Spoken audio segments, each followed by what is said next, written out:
gars comme moi qui est né dans un quartier populaire de Seine-Saint-Denis, on me voit plutôt soit dans le foot, soit dans la boxe, ou soit dans le rap. Mais on ne nous voit pas faire de la montagne, on ne nous voit pas faire du ski de fond, on ne nous voit pas faire enfin voilà, Molière qui fait du breakdance aussi. Moi, c'était pour montrer à des jeunes comme toi qu'on peut en fait avoir le champ des possibles. Nadir fait partie de cette génération qui m'a marqué, c'est un peu la génération des grands frères. Un parcours extraordinaire en fait sur le fait de montrer, sortir d'une image un peu sclérosée qu'on a des quartiers, montrer que quand on est jeune des quartiers, avec une famille nombreuse, de parents qui soient issus d'ailleurs, qu'on peut aussi se dépasser, quoi, voilà, et on peut faire des choses extraordinaires. Et je crois que c'est important dans la période qu'on traverse de montrer à la jeune génération, on l'a vu, il y avait beaucoup d'enfants, leur montrer un peu cette voie qui est possible pour eux, quoi. Je pense que tous les chemins sont accessibles, c'est juste une question de volonté. Alors c'est sûr qu'on est victime d'une certaine image parfois, mais en tout cas c'est aussi important d'avoir des exemples comme le sien. Il y avait de la rage, il y avait de l'amour, il y avait de la colère, mais il n'y a que ça qui peut en fait te faire avancer. Est-ce qu'il y avait beaucoup de gens qui te soutenaient ou d'autres qui te décourageaient? Un mec comme Nadir Dendoun, c'est quelqu'un qui représente très bien cet état d'esprit sur le dépassement de soi, avec son tour du monde à vélo, le fait d'avoir gravi l'Everest, etc. Donc je pense qu'il avait, à travers le film, c'est bien d'avoir un film pour que les plus jeunes puissent avoir les images, et comme c'est un film qui est sorti au cinéma, qu'ils ont suivi, et d'avoir le personnage principal, pas du film mais de l'histoire. C'était intéressant qu'il y ait cet échange avec le public.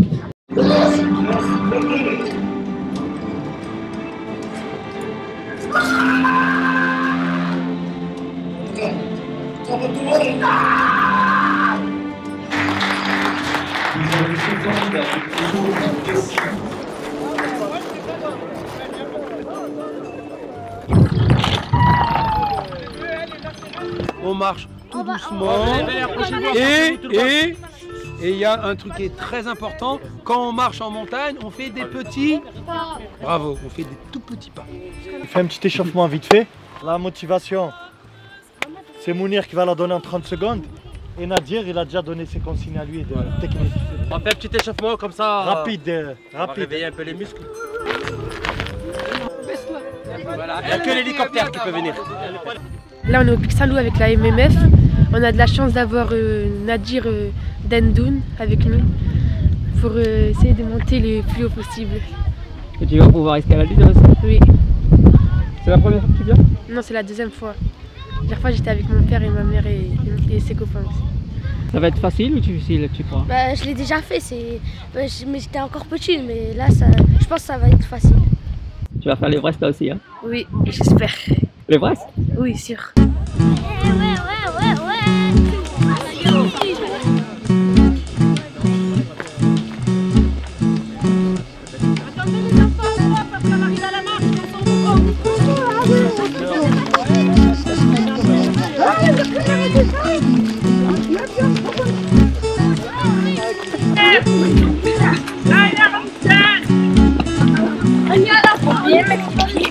De faire de la montagne, moi c'était un sport que je ne connaissais pas du tout.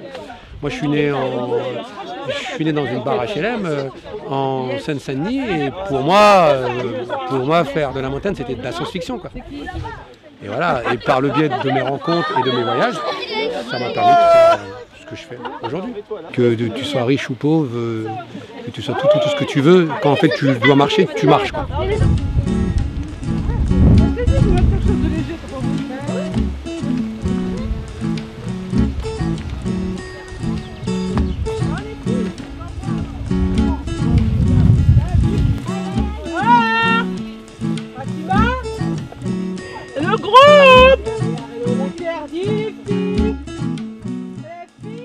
Alors finalement, on y est arrivé? Oui, vraiment. On a fait un chemin, mais un chemin d'ouf, quoi. Je sais pas pourquoi. Je sais pas. Ouais, il y en avait un qui était devant nous. Il est là. On a gagné, on l'a fait. C'était un chemin vraiment compliqué. Eh oui. Alors c'était comment? C'était dur quand même. Il fallait de l'endurance, mais quand on a le mental et l'envie de le faire, on y arrive. C'était difficile? Difficile, mais comme on dit, il faut avoir envie. Envie de le réussir. Ouais. Et vous aviez envie? J'avais envie. On hésitait, mais à la fin, juste, on a dit voilà. Je connaissais pas le chemin, j'entendais de voix, je suivais, donc c'était un peu compliqué parce qu'ils sont plus jeunes quand même. Donc, je suis contente d'avoir réussi en tout cas, d'être montée jusqu'en haut.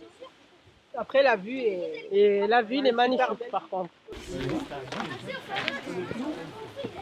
Comment ça s'est passé ta montée? Bah, ça a été dur, il y avait beaucoup de pierres et on a escaladé. Et après, tout le monde a souffert parce que ça faisait beaucoup mal. Et ben, je suis fière parce qu'après, quand on voit le résultat, ça donne envie de le refaire. Qu'est-ce qui a été le plus difficile? Ah, c'est grimper avec les pierres qui glissent, souvent tomber. Après, quand on voit la vue, on a fait ça pour une bonne chose au moins. Il y a le goût de l'effort aussi? Oui, il y a le goût de l'effort, sûr. Qu'est-ce que tu ressens? Les enfants, je ressens de la fierté. Là, les Je ressens de la fierté. on est en haut, mais on reste prudent. Et vu que quand on était en train de monter, il faisait chaud, là quand on était au sommet, il fait plus frais.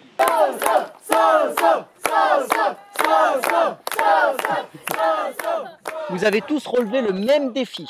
Chacun à son rythme, chacun avec ses difficultés. Il y en a qui sont arrivés avant les autres. Il y en a qui sont arrivés après les autres. Mais quoi qu'il arrive, une fois qu'on est arrivé tous en haut, on admire tous la même vue. Peu importe le chemin parcouru, peu importe le temps que ça a pris, peu importe les difficultés qu'on a rencontrées, arrivé là-haut, on est tous égaux. On va remettre la coupe à Yanis parce qu'il avait mal, il a quand même pas lâché.